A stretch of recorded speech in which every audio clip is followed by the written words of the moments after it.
factor of 126. So 126, it can be written as 2 times 63. 2 times 63 means 126.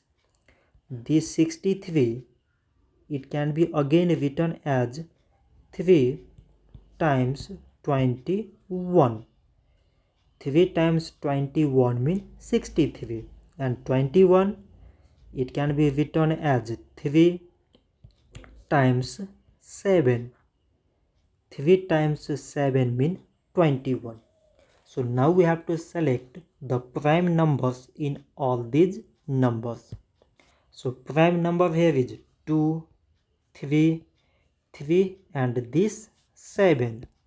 So we can write 126 is equal to product of all these prime numbers, that is this 2 times this 3 times this 3 and this 7.